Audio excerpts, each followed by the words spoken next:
Hello everyone, welcome to this video where we are required to find the price per kg for two types of rice, where we are given 5 kg for one and 10 kg for two, the prices.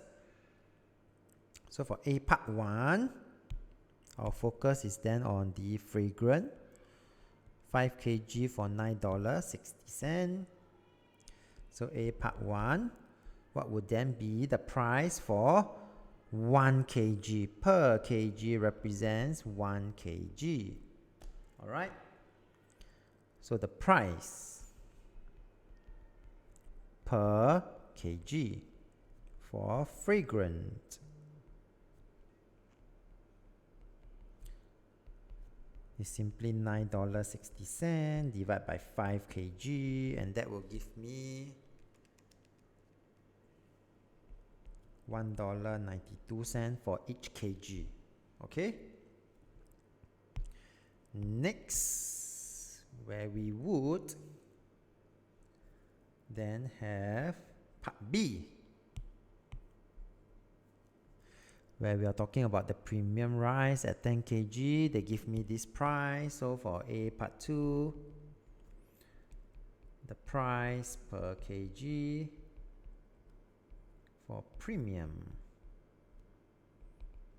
brand will be $18.60 divided by 10 kg, and I will get $1.86. And for part B, which pack of rice then will be more value? If the quality of the rice is the same, then at this point, right, which one is cheaper?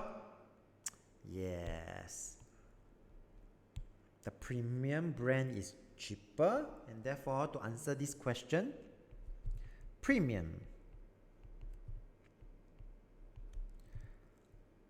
brand rice is more value for money. And why is it so? As its price per kg is cheaper than fragrant brand rice. Alright, we have come to the end of this problem. So if you like this video, do give it a thumbs up. Thank you for watching and have a nice day.